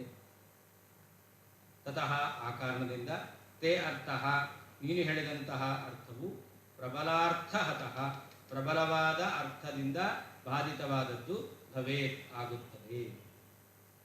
ಯತಃ ಯಾವ ಕಾರಣದಿಂದ ಪಾದಕ್ಕೆ ಬ್ರಹ್ಮತಾ ಉಕ್ತೌ ಬ್ರಹ್ಮತ್ವವನ್ನು ಹೇಳಿದರೆ ಬಲಾತ್ ಯುಕ್ತಿಬಲದಿಂದ ಸರ್ವಸ್ಯ ಎಲ್ಲ ಶರೀರಕ್ಕೂ ಬ್ರಹ್ಮತ್ವವು ಭವೇತ್ ಉಂಟಾಗುತ್ತದೆ. ಅತಃ ಆ ಕಾರಣದಿಂದ ತೇ ಅರ್ಥಃ ನೀನು ಹೇಳಿದಂತಹ ಅರ್ಥವು ಪ್ರಬಲಾರ್ಥಹತಃ ಪ್ರಬಲವಾದ ಯುಕ್ತಿಯಿಂದ ಬಾಧಿತವಾದದ್ದು ಭವೇತ್ ಆಗುತ್ತದೆ. ನ್ಯಾಯ ಸಂಚಾರಾರ್ಥಂ ಇದಮುದಿತಂ ಪ್ರಕೃತ ಪ್ರಮೇಯಂತೂ ಯುಕ್ತಿಬಲಾದೇವ ಸಿದ್ಧ್ಯತಿ. ಇಲ್ಲಿ ನ್ಯಾಯ ಏನು ಅನ್ನೋದನ್ನು ಹೇಳಿದ್ದಾರೆ. ಏನಂತ? ಪಾದಸ್ಯ ಬ್ರಹ್ಮತಾ ಉಕ್ತೌ ಸರ್ವಸ್ಯ ಬ್ರಹ್ಮತಾ ಬಲಯಾದ್ ಎಂತಕ್ಕಂಥದ್ದು ನ್ಯಾಯ. ಅಂದರೆ ಒಂದು ಭಾಗ ಒಂದಾಗಿದೆ ಅಂತಂದರೆ ಇನ್ನೊಂದು ಭಾಗವೂ ಕೂಡ ಅದೇ ಆಗಿರುತ್ತೆ ಅಂತ ಈ ನ್ಯಾಯ ಎಂತಕ್ಕಂಥದ್ದು ಅನ್ವಯ ಆಗುತ್ತೆ ಅಂತ ತೋರಿಸ್ತಾ ಇದ್ದಾರೆ. ಪ್ರಕೃತದಲ್ಲಿ ಉಳಿದಿದ್ದೆಲ್ಲವೂ ಕೂಡ ಅಂದರೆ ಭಗವಂತನ ಉಳಿದ ಅವಯವಗಳು ಅವನು ಬ್ರಹ್ಮ ಅನ್ನೋದು ಅದು ಯುಕ್ತಿಯಿಂದಲೇ ಸಿದ್ಧ ಆಗುತ್ತೆ. ಅದು ಯುಕ್ತಿಯಿಂದ ಸಿದ್ಧವಾಗುತ್ತೆ. ಅತಃ ಏಕತ್ರ ವಿಶಿಷ್ಯ ಉಕ್ತಿ ಅನ್ಯಥಾ ಸಿದ್ಧ ಇತ್ಯಾಶಯವಾನ್ ಮೃತ್ಯುಪುಚ್ಛಂ ಮೃಣ್ಮಯಸ್ಯ ಉಷ್ಣಃ ಇತ್ಯತ್ರ ಉಕ್ತ ಯುಕ್ತಿಮೇವ ಸ್ಮಾರಯತಿ ಪಾದಸ್ಯ ಇತಿ. ಅದರಿಂದ ಅವರೇನು ಹೇಳಿದರು? ವಿಶಿಷ್ಯ ಯುಕ್ತಿ ಅನ್ಯತ್ರ ತತ್ ನಿಷೇಧತಿ. ಒಂದು ಕಡೆಯಲ್ಲಿ ವಿಶೇಷವಾಗಿ ಹೇಳಿದ್ದಾರೆ ಅಂತಂದರೆ ಇನ್ನೊಂದು ಕಡೆಯಲ್ಲಿ ಇಲ್ಲ ಅಂತ ಹೇಳುತ್ತೆ. ಉಚ್ಚವನ ಬ್ರಹ್ಮ ಅಂತ ಹೇಳಿದ್ರಿಂದ ಉಳಿದ ಅವಯವಗಳು ಅದು ಬ್ರಹ್ಮ ಅಲ್ಲ ಅಂತ ಅವ್ರು ಹೇಳಿದರು. ಅದಕ್ಕೆ ಅನ್ಯ ಐತಿ ಅನ್ಯತಾ ಸಿದ್ಧ. ಈ ರೀತಿಯಾದ ವಾಕ್ಯ ಇದೆಯಲ್ಲ, ಇದು ನೀವು ಹೇಳುವ ರೀತಿಯಲ್ಲಿ ಪುಚ್ಛ ಬ್ರಹ್ಮ ಅಂತ ಹೇಳಿದ್ರೆ ಉಳಿದದ್ದು ಬ್ರಹ್ಮ ಆಗಿರಬಾರ್ದು ಅಂತಿಲ್ಲ. ಪುಚ್ಛ ಬ್ರಹ್ಮ ಆಗಿದೆ, ಎಲ್ಲವೂ ಬ್ರಹ್ಮ. ಯಾಕೆ ನಾವು ಹೇಳಿದೆವು, ಮಣ್ಣಿನ ಎತ್ತಿನ ಬಾಲ ಮಣ್ಣಾಗಿದೆ. ಮಣ್ಣೆತ್ತಿನ ಬಾಲ ಮಣ್ಣಾದ್ರಿಂದ ಆ ಉಳಿದ ಅವಯವಗಳು ಕೂಡ ಮಣ್ಣೆ. ಅದು ನೀವು ಹೇಳುವ ರೀತಿಯಲ್ಲಿ ನಾನು ಹೇಳಿದೆವು ಮೃತ್ ಪುಚ್ಛಂ ಅಂತ ಹೇಳಿದೆ. ನೀವೇನು ಹೇಳಬೇಕಾಗಿದ್ದರೆ, ಓಹೋ ಎತ್ತಿನ ಬಾಲ ಮಾತ್ರ ಮಣ್ಣು, ಉಳಿದಿದ್ದೆಲ್ಲ ಮಣ್ಣಲ್ಲ ಅಂತ ಹೇಳ್ಕೋಬೇಕು. ಯಾಕೆ ಎಲ್ಲಿ ವಿಶೇಷವಾಗಿ ಹೇಳಿದ್ದಾರೋ ಉಳಿದ ಕಡೆಯಲ್ಲಿ ಅದಿಲ್ಲ ಅಂತ ಅರ್ಥ ಆಗುತ್ತೆ. ಹಾಗಾದ್ರೆ ಮೃತ್ ಪುಚ್ಛಂ ಅಂತ ಹೇಳಿರೋದು, ಪುಚ್ಛವನ್ನು ಮಾತ್ರ ಮೃತ್ ಅಂತ ಹೇಳಿರೋದು, ಉಳಿದ ಅಲ್ಲ ಅಂತ ಅರ್ಥ ಆಗುತ್ತೆ. ಆಗುತ್ತಾ? ಇಲ್ಲ. ಯಾಕೆ ಮೃತ್ ಪುಚ್ಛಂ ಅಂತ ಹೇಳಿದ್ರಿಂದ ಉಳಿದೆಲ್ಲವೂ ಕೂಡ ಮೃತು ಅಂತಲೇ ಸಿದ್ಧವಾಗುತ್ತೆ. ಇದರಿಂದ ಅನ್ಯಥಾ ಸಿದ್ಧಿ. ಮೃತ್ಪುಚ್ಛಂ ಮೃಣ್ಮಯಸ್ಯೋಕ್ಷ್ಣ ಎಂಬುದಾಗಿ ನಾವು ಹಿಂದೆ ಹೇಳಿದ್ದೇವೆ ಯುಕ್ತಿ. ಅದನ್ನೇ ಈಗ ನೆನಪಿಗೆ ತಂದು ಕೊಡ್ತಾ ಇದ್ದಾರೆ. ಬಲಾತ್ ಅಂಗಾಂಗಿನೋ ಏಕಪ್ರಕಾರತ್ವ ಯುಕ್ತಿಬಲ. ನಾವು ಹೇಳಿದಂಥ ಬಲ, ಯುಕ್ತಿಬಲ ಏನು ಅಂತಂದರೆ ಅವಯವಗಳಿಗೆ ಸಮಾನ ರೂಪ ಇರುತ್ತೆ, ಏಕಪ್ರಕಾರ. ಕಾಲು ಪಾಂಚಭೌತಿಕ ಅಂದರೆ ತಲೆಯು ಪಾಂಚ, ಉಚ್ಚ ಮೃಣ್ಮಯ ಅಂದರೆ ತಲೆಯು ಮೃಣ್ಮಯ. ಒಂದು ಅವಯವ ಯಾವ ಆಕಾರದಲ್ಲಿರುತ್ತೋ, ಯಾವ ರೂಪದಲ್ಲಿರುತ್ತೋ, ಇನ್ನೊಂದು ಅವಯವ ಕೂಡ ಅದೇ ರೀತಿಯಲ್ಲಿ. ತೇ ಅರ್ಥ ಏಕತ್ರ ಉಕ್ತೌ ಅನ್ಯತ್ರ ಅಭಾವ ರೂಪ ಅರ್ಥ. ಅವ್ರು ಹೇಳಿದ್ದು ಒಂದು ಕಡೆಯಲ್ಲಿ ಹೇಳಿದರೆ ಇನ್ನೊಂದು ಕಡೆಯಲ್ಲಿ ಇಲ್ಲ ಅಂತ ಹೇಳಿ, ಒಂದು ಕಡೆಯಲ್ಲಿ ಹೇಳಿದ್ದು ಇನ್ನೊಂದು ಕಡೆ ಇರುತ್ತೆ ನಾವು ಹೇಳ್ತಾ ಇದ್ದೇವೆ. ಇಲ್ಲ ಅಂತ ನೀವು ಹೇಳ್ತಕ್ಕಂಥ ಅರ್ಥ ಇದೆಯಲ್ಲ, ಅದು ಪ್ರಬಲ ಅರ್ಥ ಹತಃ. ಪ್ರಬಲಯುಕ್ತೇ ಅರ್ಥೇನ ಸಾಧ್ಯೇನ ಹತಃ. ಪ್ರಬಲವಾದ ಯುಕ್ತಿಯಿಂದ ಸಾಧಿತವಾದ ವಿಷಯ ಅದರಿಂದ ಬಾಧಿತವಾಗುತ್ತೆ. ಪ್ರಬಲವಾದಂಥ ಯುಕ್ತಿ ಯಾವುದು? ಒಂದು ಕಡೆಯಲ್ಲಿ ಹೇಳಿದ್ದು ಇನ್ನೊಂದು ಕಡೆಯಲ್ಲೂ ಕೂಡ ಇರುತ್ತೆ ಅಂತಕ್ಕಂಥದ್ದು ಪ್ರಬಲವಾದಂಥ ಯುಕ್ತಿ, ಅದರಿಂದ ಸಾಧ್ಯವಾಗಿರ್ತಕ್ಕಂಥದ್ದು. ಒಂದು ಹೇಳಿದ್ದೇವೆ ಅಂದರೆ ಅದು ಇನ್ನೊಂದು ಕಡೆಯಲ್ಲೂ ಇರುತ್ತೆ. ಅದರಂತೆ ಪುಚ್ಛವನ್ನು ಬ್ರಹ್ಮ ಅಂತ ಹೇಳಿದ್ರಿಂದ ಸಕಲಾವಯವಗಳು ಬ್ರಹ್ಮ ಅಂತ ಸಿದ್ಧವಾಗುತ್ತೆ.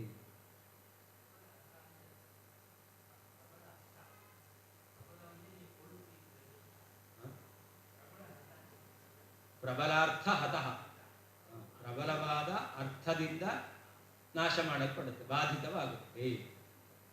ಪ್ರಬಲವಾದ ಅರ್ಥ ಯಾವುದು ನಾವು ಹೇಳುವ ರೀತಿಯಲ್ಲಿ ಒಂದು ಅವಯವ ಅದು ಬ್ರಹ್ಮ ಆಗಿದೆ ಅಂತಾದರೆ ಉಳಿದೆಲ್ಲ ಅವಯವಗಳು ಕೂಡ ಬ್ರಹ್ಮವೇ ಆಗಿರುತ್ತೆ. ಮೃತಪುಚ್ಛ ಆಗಿದೆ ಅಂತಂದರೆ ಉಳಿದಿದ್ದ ಭಾಗ ಎಲ್ಲವೂ ಕೂಡ ಮಣ್ಮಯ ಆಗಿದೆ. ಇದು ಪ್ರಬಲವಾದ ಅರ್ಥ, ಇದರಿಂದ ಹತ. ಅವ್ರು ಹೇಳ್ತಕ್ಕಂಥ ಅರ್ಥ ಒಂದೊಂದು ವಿಶೇಷವಾಗಿ ಹೇಳಿದರೆ ಉಳಿದಿದ್ದು ಅಲ್ಲ. ಮಣ್ಣನ ಬಾಲ ಅಂತ ಹೇಳಿದ್ರಿಂದ ಉಳಿದ ಅದರ ಬೆನ್ನು ಹೊಟ್ಟೆ ಮೊದಲಾದದ್ದೆಲ್ಲ ಅದು ಮಣ್ಣಲ್ಲ ಅಂತ ಅವ್ರು ಹೇಳಿದ್ರು. ಅದು ಬಾಧಿತವಾಗುತ್ತೆ.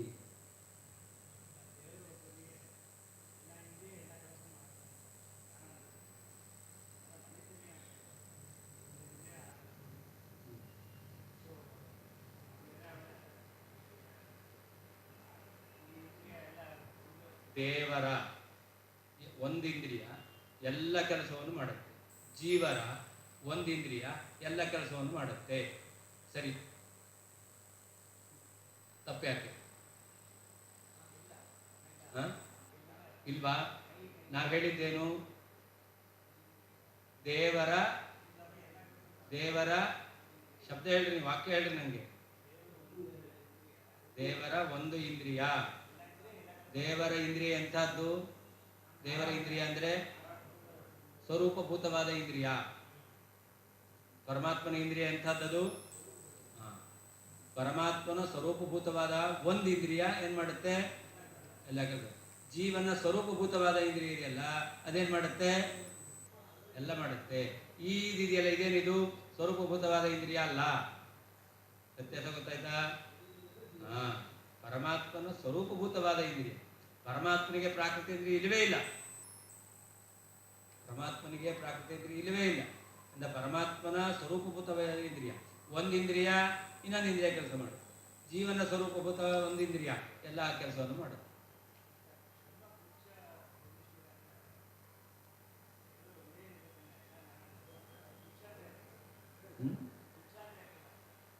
ಅಲ್ಲಿ ಆನಂದಮಯನ ಅವಯವಗಳನ್ನು ಶ್ರುತಿ ಹೇಳಿದೆ.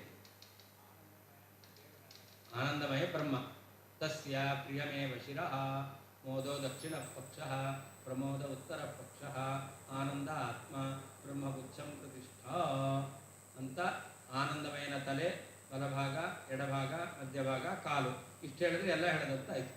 ಇದ್ರ ಬಗ್ಗೆ ಶ್ರುತಿ ಹೇಳಿದೆ. ಇಲ್ಲಿ ಬಂದಿರೋದು ಬ್ರಹ್ಮಗುಚ್ಛಂ ಪ್ರತಿಷ್ಠಾ.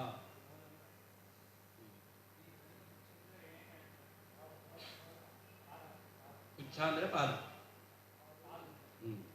ಅದು ಬ್ರಹ್ಮ. ಅವರೇನು ಹೇಳ್ತಾರೆ? ಪಾದವೇ ಬ್ರಹ್ಮ, ಉಳಿದಿದ್ದು ಬ್ರಹ್ಮ ಅಲ್ಲ. ನಾವು ಹೇಳೋದು ಆನಂದಮಯ, ಆನಂದಮಯನ ತಲೆ, ಅದಕ್ಕೆ ಪ್ರಿಯ ಅಂತ ಹೆಸರು. ಆನಂದಮಯನ ಬಲಭಾಗ, ಅದಕ್ಕೆ ಮೋದ ಅಂತ ಹೆಸರು. ಎಡಭಾಗ ಪ್ರಮೋದ ಅಂತ ಅರ್ಥ, ಮಧ್ಯಭಾಗ ಆನಂದ ಅಂತ ಅರ್ಥ, ಪಾದ ಬ್ರಹ್ಮ ಅಂತ ಅರ್ಥ. ಎಲ್ಲ ಆನಂದವೇ, ಬೇರೆ ಬೇರೆ ರೀತಿಯಾದ ಶಬ್ದದಿಂದ ಹೇಳ್ತಾರೆ.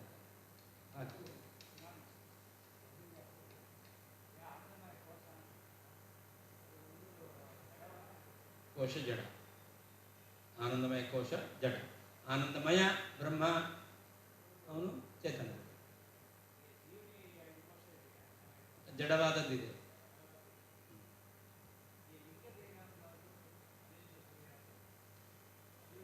ಅದರಲ್ಲೂ ಕೂಡ ಅದು ಜಡ. ಯಾವುದು? ಇದು ಸ್ಥೂಲ ದೇಹ, ಅದು ಸೂಕ್ಷ್ಮವಾದದ್ದು. ಇದು ಕಣ್ಣಿಗೆ ಕಾಣಿಸುತ್ತೆ. ಅನಿರುದ್ಧ ದೇಹ, ಲಿಂಗ ದೇಹ ಕಾಣಿಸಲ್ಲ, ಸೂಕ್ಷ್ಮ. ಆನಂದಮಯ ದೇಹ ಕಾಣಿಸಲ್ಲ. ಆನಂದಮಯ ದೇಹ ಜ್ಞಾನಿಗಳಿಗೆ ಕಾಣಿಸುತ್ತೆ.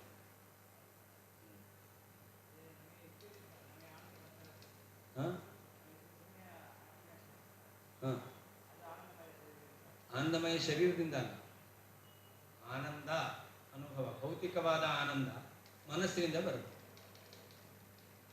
ಮನಸ್ಸು ಕರ್ಣ, ಆ ಮನಸ್ಸಿನ ಮೂಲಕ ಆತ್ಮನಿಗೆ ಅನುಭವ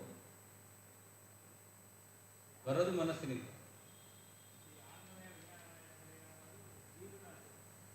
ಆನಂದಮಯ ಪರಮಾತ್ಮ ಆನಂದಮಯ ಅಂತ ಆನಂದಮಯೋಭ್ಯಾಸ ಬ್ರಹ್ಮಸೂತ್ರ ಅಲ್ಲಿ ಆನಂದಮಯ ಶಬ್ದವಾಚ್ಯನಾದವನು ಭಗವಂತ ಅಂತ ಹೇಳ್ತಾರೆ. ಅನ್ನಮಯ ಪ್ರಾಣಮಯ ಮನೋಮಯ ವಿಜ್ಞಾನಮಯ ಆನಂದಮಯ ಈ ಶಬ್ದವಾಚ್ಯನಾದವನು ಭಗವಂತ. ಜೀವನ ಬಗ್ಗೆ ಹೇಳ್ತೀವಿ. ಆದರೆ ಇದೆ, ಅದೇ ಮುಕ್ತಿಯಲ್ಲಿ. ಇವಾಗ ಆನಂದಮಯ ಕೋಶ ಇದೆ. ಈಗ ಪಾಠ ಕೇಳಿದ್ವಿ, ಪಾಠ ಕೇಳಿದ್ರಿಂದ ಸಂತೋಷ ಆಯಿತು. ಪಾಠ ಕೇಳೋದಿದೆಯಲ್ಲ ಅದು ವಿಜ್ಞಾನ, ವಿಜ್ಞಾನಮಯ ಕೋಶ. ಅದರಿಂದ ಒಳಗಡೆ ಆನಂದಮಯ ಕೋಶ. ಕೇಳಿದ್ರಿಂದ ಆನಂದ ಆಯಿತು. ಹೀಗೆ ಆನಂದಮಯ ಕೋಶ, ವಿಜ್ಞಾನಮಯ ಕೋಶ, ಮನೋಮಯ ಕೋಶ. ಬರೀ ವಿಷಯ ತಿಳಿಯಿತು, ಅದು ಮನೋಮಯ ಕೋಶ. ಆ ತಿಳಿದದ್ದು ಪೂರಾ ನಿರ್ಧಾರ ಆಯಿತು, ಅದು ವಿಜ್ಞಾನಮಯ ಕೋಶ. ನಿರ್ಧಾರ ಆದ್ದರಿಂದ ಒಂದು ಸಂತೋಷ ಆಯಿತು, ಆನಂದಮಯ ಕೋಶ. ಅವಾಗ ಬರಬೇಕು, ಇಲ್ಲಿ ಉಸಿರಾಡ್ತಾ ಇರಬೇಕು, ಪ್ರಾಣಮಯ ಕೋಶ. ಶರೀರ ಇಲ್ಲಿ ಇರಬೇಕು, ಅದು ಅನ್ನಮಯ ಕೋಶ. ಇಲ್ಲಿ ಅನ್ನಮಯ ಕೋಶ, ಪ್ರಾಣಮಯ ಕೋಶ, ಮನೋಮಯ ಕೋಶ, ವಿಜ್ಞಾನಮಯ ಕೋಶ, ಆನಂದಮಯ ಕೋಶ ಎಲ್ಲ ಕೆಲಸ ಮಾಡ್ತಾರೆ. ಕೇಳಿದರೂ ಕೂಡ ಅಯ್ಯೋ ಏನು ಪಾಠ ಇದು ಅಂತಂದರೆ ಅಲ್ಲಿ ಆನಂದಮಯ ಕೋಶ ಕೆಲಸ ಮಾಡಿದೆ. ಪಾಠದಿಂದ ನಿದ್ದೆ ಬಂತು ಅಂತಂದ್ರೆ ತಮೋಗುಣ.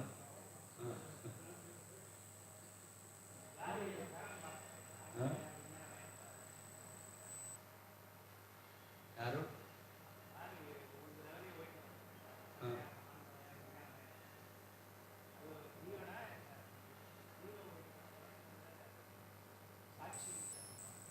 ಸಾಕ್ಷಿ ಅಂದ್ರು ಜೀವ ಅಂದ್ರು ಒಂದೇನೆ.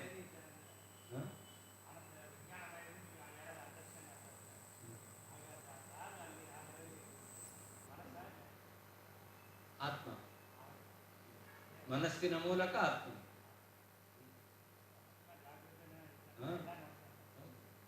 ಎಲ್ಲ ಬರೋದು ಆತ್ಮನಿಗೆ ಆಗ, ಮನಸ್ಸಿನ ಮೂಲಕ ಆಗ.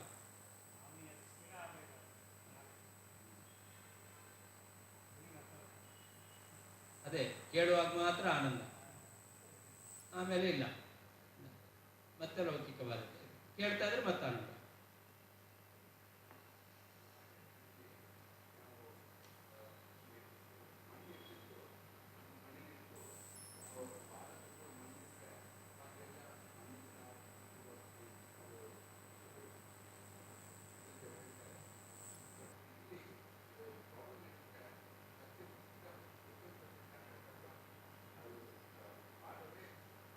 ಬ್ರಹ್ಮ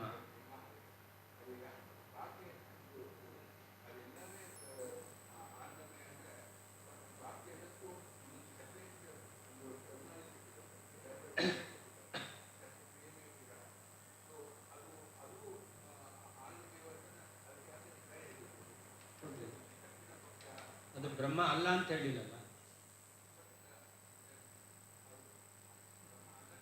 ಹಾ, ಬ್ರಹ್ಮ ಅಲ್ಲ ಅಂತ ಹೆಂಗೆ ಕನ್ಫರ್ಮ್ ಮಾಡ್ತೀರ ನಾವು ಕೇಳ್ತಾರೆ.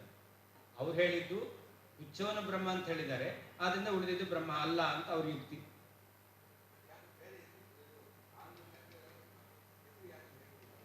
ಇರ್ಲಿ, ಹೆಸರು ಇರಬಾರ್ದು ಅಂತ ಇಲ್ಲಲ್ಲ. ಹೆಸರಿದ್ರೂ ಕೂಡ ಈಗ ಬಾಲ ಮಣ್ಮಯ, ಬಾಲ ಅಂತ ಕರಿತೇವೆ. ಮಣ್ಣಿನಿಂದಲೇ ಆದರೂ ಕೂಡ ಅದನ್ನು ವ್ಯವಹಾರ ಮಾಡಲಿಕ್ಕೆ ಬಾಲ ಅಂತಾನೆ, ಮಣ್ಣು ಅಂತ ಕರೆಯಲ್ಲ ನಾವು ಅಲ್ವಾ. ಹಾಗೆ ಈ ತಲೆ ಅಂತಕ್ಕಂಥದ್ದು ಅದು ಒಂದು ವಿಶಿಷ್ಟವಾದ ಆನಂದ ರೂಪ, ಅದಕ್ಕೆ ಪ್ರಿಯ ಅಂತ ಕರಿತೇವೆ. ಅದು ಬ್ರಹ್ಮ ಅಲ್ಲ ಅಂತಲ್ಲ.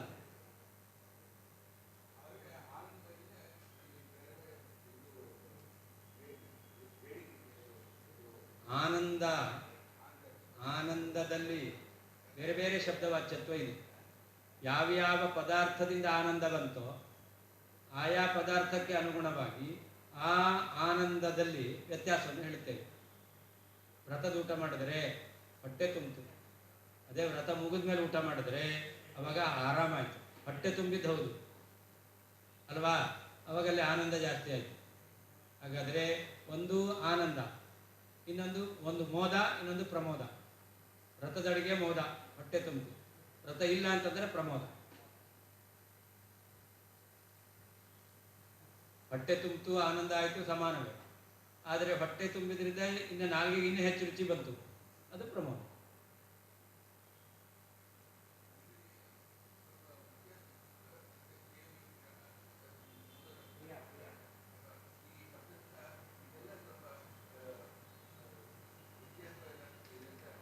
ಪ್ರಿಯ ಅಂದರೂ ಬ್ರಹ್ಮ, ಮೋದ ಅಂದರೂ ಬ್ರಹ್ಮ, ಪ್ರಮೋದ ಅಂದರೂ ಬ್ರಹ್ಮ, ಆನಂದ ಅಂದರೂ ಬ್ರಹ್ಮ, ಆತ್ಮ ಅಂದರೂ ಬ್ರಹ್ಮ, ಪುಚ್ಛ ಅಂದರೂ ಬ್ರಹ್ಮ, ಬ್ರಹ್ಮ ಅಂದರೂ ಬ್ರಹ್ಮ. ಎಲ್ಲ ಶಬ್ದಕ್ಕೂ ಬ್ರಹ್ಮ ಅಂತಾನೆ ಅರ್ಥ.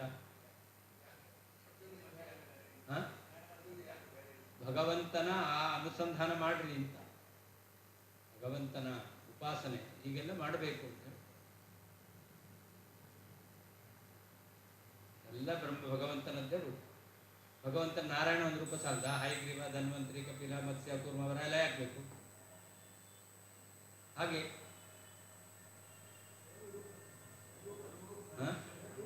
ಹಾಗೆ ಆನಂದ, ಪ್ರೇಮೋದ, ಪ್ರಿಯ, ಪ್ರಮೋದ ಈ ರೀತಿಯಲ್ಲಿ ಭಗವಂತನ ಉಪಾಸನೆಗೋಸ್ಕರ.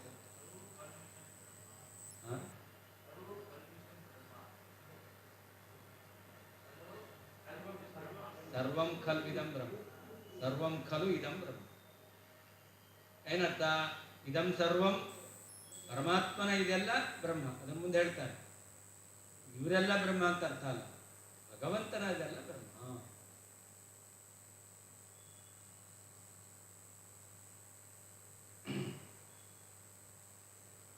ಏವಂಚ ಯುಕ್ತಿ ಶ್ರೈಷ್ಠ್ಯೇಪಿ ಯದಗ್ರೆ ಸೂತ್ರಖಂಡನಂ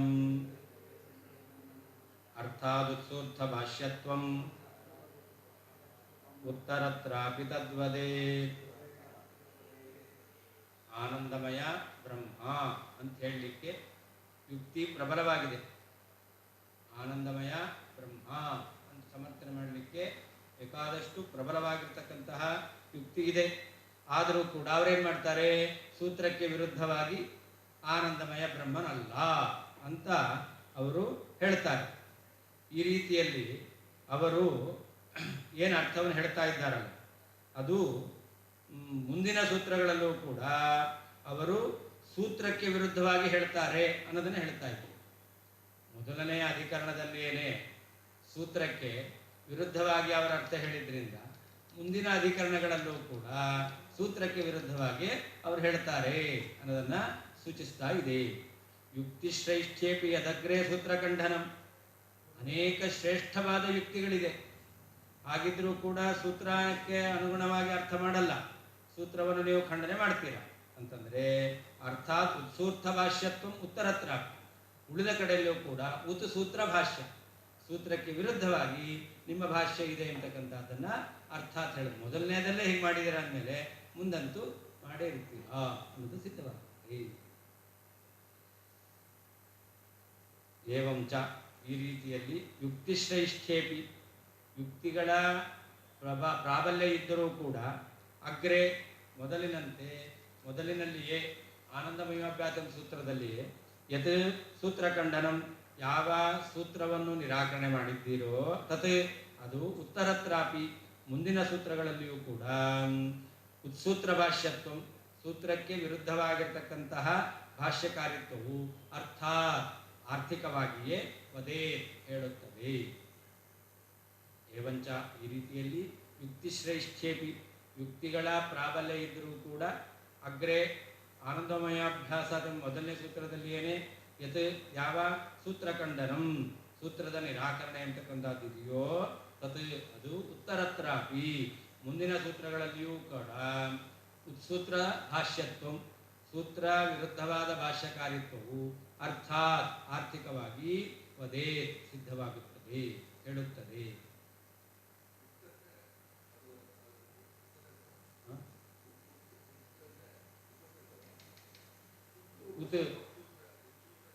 ಉತ್ ಸೂತ್ರ, ಉತ್ ಅನ್ನೋದು ಅಂತಂದ್ರೆ ಉಪಸರ್ಗ,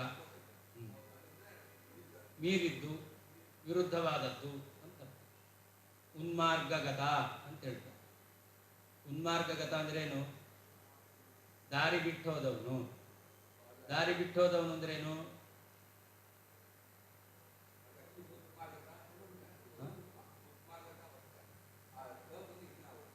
ಅದು ಒಂದು ಮಕಾರ ಇದೆಯಲ್ಲ ಮಾರ್ಗ ಎಂಬಲ್ಲಿ, ಅದಕ್ಕೆ ನಕಾರ ಆಗುತ್ತೆ. ಉತ್ ಸೂತ್ರ ಮಕಾರ ಇಲ್ಲ ಅಲ್ಲಿ, ಆದ್ದರಿಂದ ಉತ್ ಅನ್ನೋದು ಹಾಗೆ ಇರುತ್ತೆ. ಉತ್ಸೂತ್ರ, ಉತ್ಸೂತ್ರ ಅಂತಂದ್ರೆ ಸೂತ್ರಕ್ಕೆ ವಿರುದ್ಧವಾಗಿ ಹೇಳುವುದು. ಉನ್ಮಾರ್ಗಗತ ಅಂತಂದ್ರೆ ದಾರಿ ಬಿಟ್ಟು ಹೋದವನು, ಅವನು ಉನ್ಮಾರ್ಗದಲ್ಲಿದ್ದಾನೆ. ಉನ್ಮತ್ತ ಅಂತ ಹೇಳ್ತಾರೆ. ಮತ್ತ ಅಂದ್ರೆ ಆನಂದವುಳ್ಳವರು. ಉನ್ಮತ್ತ ಅಂತಂದ್ರೆ ಈ ಆನಂದ ಮೀರಿ ಆನಂದವುಳ್ಳವನು. ಹುಚ್ಚ ಅಂತನೂ ಅರ್ಥ, ಮದವುಳ್ಳವನು ಅಂತನೂ ಅರ್ಥ.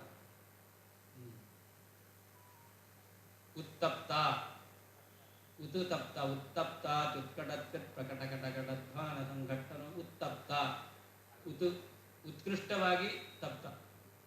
ಅಲ್ಲಿ ಮೀರಿ ಅಂತಲ್ಲ, ಅಲ್ಲಿ ಉತ್ಕೃಷ್ಟ ಅಂತ. ಉತ್ತಮ, ಪರಮಾತ್ಮ ಉತ್ತಮ, ಉತ್ತಮ, ಉತ್ತಮರಲ್ಲಿ ಶ್ರೇಷ್ಠ, ಉತ್ತಮ. ಉತ್ ಅಂದ್ರೆ ಉತ್ಕೃಷ್ಟ. ಉತ್ ಅನ್ನೋದಕ್ಕೆ ಮೀರಿ ಅಂತ ಅರ್ಥ ಇದೆ, ಉತ್ ಅನ್ನೋದಕ್ಕೆ ಉತ್ಕೃಷ್ಟ ಅಂತ ಅರ್ಥ ಇದೆ, ಅನೇಕ ಅರ್ಥ ಇದೆ. ಕಿಂಚ ಅರ್ಥಾದ್ ಅನರ್ಥ ಪ್ರಾಪ್ತಿ ನ ಸೂತ್ರಕಾರಸ್ಯ ಅಪಿತು ತವೈವ. ಅರ್ಥಾತ್ ಅನರ್ಥ ಪ್ರಾಪ್ತಿ ಯಾರಿಗೆ? ಸೂತ್ರಕಾರರಿಗಲ್ಲ, ನಿಮ್ಗೇನೆ. ಅರ್ಥಾದ ಅರ್ಥ ಮಾಡಿದ್ರೆ ಏನು? ಬ್ರಹ್ಮಪುಚ್ಛಂ ಪ್ರತಿಷ್ಠಾ ಎಂಬಲ್ಲಿ ಪುಚ್ಛವನ್ನು ಬ್ರಹ್ಮ ಅಂತ ಹೇಳಿದ್ದಾರೆ, ಅಂದರೆ ಉಳಿದಿದ್ದೆಲ್ಲವೂ ಕೂಡ ಬ್ರಹ್ಮ ಅಲ್ಲ ಅಂತ ಅವ್ರು ಅರ್ಥ ಮಾಡ್ತಾರೆ. ಈ ರೀತಿಯಲ್ಲಿ ಅರ್ಥಾದ ಅರ್ಥ. ಸೂತ್ರಕಾರ ಏನು ಹೇಳ್ತಾರೆ? ಪುಚ್ಛವನ್ನು ಬ್ರಹ್ಮ ಅಂತ ಹೇಳಿದ್ದಾರೆ, ಉಳಿದಿದ್ದೆಲ್ಲವೂ ಕೂಡ ಬ್ರಹ್ಮ ಅಂತ ಹೇಳ್ತಾರೆ. ಹೀಗೆ ಯುಕ್ತಿಯಿಂದ ಏನು ಅರ್ಥಾದ ಅರ್ಥ ಹೇಳ್ತಾ ಇದ್ದಾರೆ, ಅದರಿಂದ ಅನರ್ಥ ನಿಮಗೆ, ಸೂತ್ರಕಾರರಿಗೆ ಅಲ್ಲ. ಯುಕ್ತಿ ಶ್ರೇಷ್ಠೆ ಅಂದರೆ ಯುಕ್ತಿ ಸೌಂದರ್ಯ, ಶ್ರೇಷ್ಠವಾದ ಯುಕ್ತಿ, ಒಳ್ಳೆ ಯೋಗ್ಯ, ಸ್ವೀಕಾರ ಮಾಡಲಿಕ್ಕೆ ಯೋಗ್ಯವಾದಂಥ ಯುಕ್ತಿ. ಅಗ್ರೆ ಅನ್ನೋದಕ್ಕೆ ಪ್ರಥಮತಃ ಅಂದರೆ ಯತ್ ಸೂತ್ರಂ, ಪ್ರಥಮತಃ ಯತ್ ಸೂತ್ರಂ ಅತಃ ಯತ್ ಸೂತ್ರ ಖಂಡನಂ. ಮೊದಲನೇ ಸೂತ್ರ ಆನಂದಮಯೋಭ್ಯಾಸ ಎಂತಕ್ಕಂಥ ಸೂತ್ರ. ಅತಃ ಯತ್ ಸೂತ್ರ ಖಂಡನಂ ಸೂತ್ರಸ್ಯ ದೂಷಣಂ, ಸೂತ್ರ ದೋಷವನ್ನು ಮಾಡಿ, ದೂಷಣವನ್ನು ಮಾಡಿದ್ದಾರೆ. ತತ್ ಕೇವಲಂ ದ್ವೇಷಾದೇವ, ದ್ವೇಷದಿಂದಲೇ ಒಂದು ಬಾರಿ ಅವರು ಸೂತ್ರವನ್ನು ಅವರು ದೂಷಣೆ ಮಾಡಿದ್ದಾರೆ. ಏಕತ್ರ ಸೂತ್ರ ದೂಷಣಂ ಅರ್ಥಾತ್ ಏಕತ್ರ ಹೃದ್ಗತ ದ್ವೇಷಸ್ಯ ಪ್ರದರ್ಶಿತತ್ವೇನ ಅನ್ಯತ್ರಾಪಿ ತದನುಮಾನಾತ್ ಉತ್ತರತ್ರಾಪಿ ತದ್ಭಾಷ್ಯಸ್ಯ ಉತ್ಸೂತ್ರಭಾಷ್ಯತ್ವಂ ವದೇತ್ ಜ್ಞಾಪಯೇತ್ ಇತಿ ಯೋಜನಾ. ಅಂದರೆ ಒಂದು ಬಾರಿ ನಿಮಗೆ ದ್ವೇಷ ಕಂಡಿದೆ ಅಂದರೆ ಸೂತ್ರಕಾರರಿಗೆ ಅಭಿಮತವಲ್ಲದ ಅರ್ಥವನ್ನು ಹೇಳಿದ್ದೀರ ಅಂತಂದ ಮೇಲೆ ಅರ್ಥಾತ್ ನಿಮ್ಮ ಹೃದ್ಗತ ಏನು ಅಂತ ಗೊತ್ತಾಯಿತು. ಹೃದಯದಲ್ಲಿ ದ್ವೇಷ ಇದೆ ಅಂತಕ್ಕಂಥದ್ದು ಗೊತ್ತಾಗಿದೆ.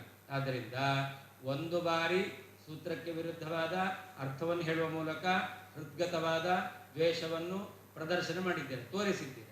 ಉಳಿದ ಕಡೆಯಲ್ಲೂ ಕೂಡ ಅದು ಗೊತ್ತಾಗುತ್ತೆ ನಿಮಗೆ. ಹಾಗೆ ತಾನೆ, ಒಂದು ಬಾರಿ ಯಾರಾದರೂ ನಿಮಗೆ ಮೋಸ ಮಾಡಿದ್ರೆ ಅವನು ಮೋಸಗಾರ ಅಂತೀರ. ಒಂದೇ ಬಾರಿ ಮಾಡಿದ್ದಲ್ಲ, ಈಗ ನಿಮ್ಮ ಹತ್ರ ಬಂದರೆ ಮೋಸ ಮಾಡಿಲ್ಲಲ್ಲ, ಯಾಕೆ ಮೋಸಗಾರ ಅಂತೀರ? ಅದನ್ನೇ ಹೇಳಿದ್ದು, ಒಂದು ಬಾರಿ ಮೋಸ ಮಾಡಿದ್ದಾನೆ ಅಂತಂದರೆ ಅವನ ಹೃದ್ಗತ ಆಗುತ್ತೆ, ನಿಮಗೆ ಹೃದಯದಲ್ಲಿ ಏನಿದೆ ಅಂತ ಗೊತ್ತಾಗುತ್ತೆ. ಹಾಗೆಯೇ ಸೂತ್ರಕಾರರ ಸೂತ್ರವನ್ನು ಒಂದು ಬಾರಿ ಮೀರಿ ಅರ್ಥ ಹೇಳಿದ್ದಾರೆ ಅಂತಂದರೆ ಅವರ ಸ್ವಭಾವ ದ್ವೇಷ ಮಾಡೋದು ಅಂತ ಗೊತ್ತಾಗ್ಬಿಡುತ್ತೆ. ಅದ ಅನ್ಯತ್ರಾಪಿ ತದ್ ಅನುಮಾನ, ಉಳಿದ ಕಡೆಯಲ್ಲೂ ಕೂಡ ಯುಕ್ತಿಯಿಂದ ನಾವು ತಿಳ್ಕೊಳ್ತೇವೆ. ಯುಕ್ತಿ ಅಂದ್ರೆ ಇವರ ಮುಂದಿನ ಸೂತ್ರಗಳಲ್ಲೂ ಕೂಡ ಏನು ಮಾಡ್ತಾರೆ, ಸೂತ್ರಕ್ಕೆ ವಿರುದ್ಧವಾದವನ್ನೇ ಹೇಳ್ತಾರೆ. ಆದ್ದರಿಂದ ಉತ್ಸೂತ್ರ ಭಾಷ್ಯತ್ವ, ಸೂತ್ರಕ್ಕೆ ವಿರುದ್ಧವಾದ ಭಾಷ್ಯವನ್ನು ಮಾಡ್ತಾರೆ ಅಂತಕ್ಕಂಥದ್ದು ಜ್ಞಾಪಯೇತ್, ಅದು ತಿಳಿಸ್ಕೊಡುತ್ತೆ ಅಂತ. ಅದನ್ನೇ ವದೇತ್ ಅಂತ. ವದೇತ್ ಅಂದರೆ ಹೇಳ್ತಾರೆ, ಹೇಳ್ತಾರೆ ಅಂದರೆ ಸೂಚನೆ ಮಾಡಿ ತಿಳಿಸ್ಕೊಡ್ತಾ ಇದೆ ಅಂತ. ವದೇತ್ ಅಂದರೆ ಹೇಳ್ತಾರೆ, ಹೇಳುತ್ತೆ ಅಂದರೆ ಬಾಯಿ ಬಿಟ್ಟು ಹೇಳಬೇಕು ಅಂತೀನಿ. ಒಂದು ಬಾರಿ ಕದ್ದಿದ್ದಾನೆ ಅಂತಂದರೆ ಅವನ ಕಳ್ತನ ಏನು ಹೇಳುತ್ತೆ? ಕಳ್ತನ ಏನು ಹೇಳುತ್ತೆ? ಏನು ಕೆಟ್ಟ ವ್ಯಕ್ತಿ ಅಂತ ಹೇಳುತ್ತೆ, ಬಾಯಿ ಬಿಟ್ಟು ಹೇಳುತ್ತಾ? ಕೆಟ್ಟ ವ್ಯಕ್ತಿ ತಿಳಿಸುತ್ತೆ ಅಂತ. ಇಲ್ಲೂ ಕೂಡ ಒಂದು ಬಾರಿ ಸೂತ್ರಕ್ಕೆ ವಿರುದ್ಧವಾದ ಅರ್ಥವನ್ನು ಹೇಳಿದ್ರಿಂದ ಮುಂದೆಯೂ ಕೂಡ ಸೂತ್ರ ವಿರುದ್ಧವಾದ ಅರ್ಥವನ್ನು ಹೇಳ್ತಾರೆ ಅಂತಕ್ಕಂಥದ್ದು ತಿಳಿದು ಬರುತ್ತೆ. ಸೂಚಯೇ ಜ್ಞಾಪಯೇ ಅಂತ. ವದೇ ಜ್ಞಾಪಯೇತಿ ಯೋಜನಾ. ಶ್ರೀಕೃಷ್ಣಾರ್ಪಣವಸ್ತು. ಮುಂದೆ ಜನ್ಮಾದ್ಯಸ್ಯತಃ ಅಲ್ಲಿಯೂ ಕೂಡ ಉತ್ಸೂತ್ರ ಮೊದಲೇ ಮಾಡಿದ್ದಾರೆ ಅನ್ನೋದನ್ನು ತೋರಿಸ್ತಾ ಇದ್ದಾರೆ. 2ವರೆಗೆ